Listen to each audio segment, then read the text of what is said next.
ఆయన భూమి మీద బ్రతికిన కాలంలోనే కాకుండా తర్వాత కూడా ఎంతోమంది ఆయన దగ్గరికి వచ్చారు.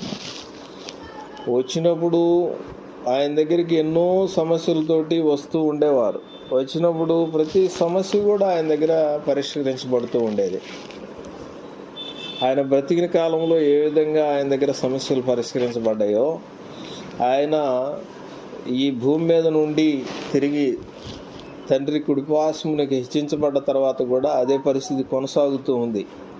కాకపోతే విశ్వాస లోపాన్ని బట్టే పొందుకోలేని పరిస్థితి ఉంటుందే కానీ ఇక వేరే సమాచారం ఏమీ లేదు.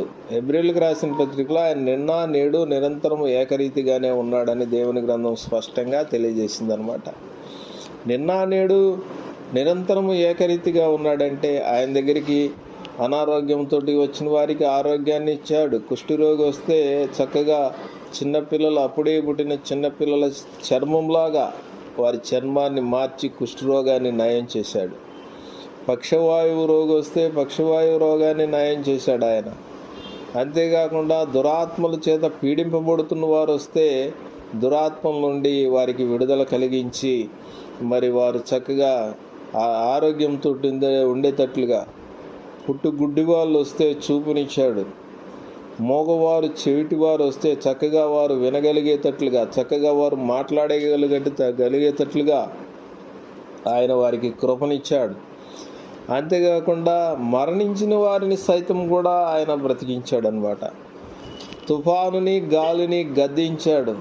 అలాగనే నీళ్ళని కూడా మార్చి ఆయన ప్రకృతి మీద తన యొక్క అధికారాన్ని ఆయన ప్రదర్శించాడు.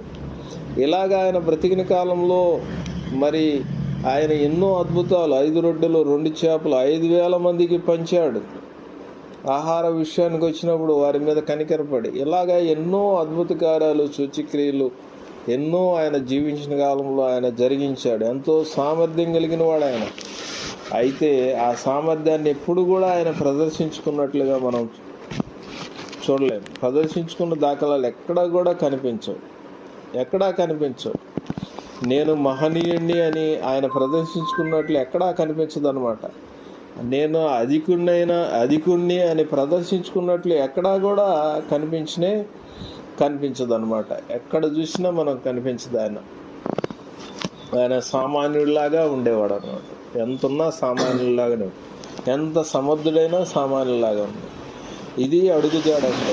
ఈరోజు మనం గనక బయట కార్యక్రమాలు మనం చూస్తే చాలామంది రకరకాల ప్రదర్శనలు చేస్తారు.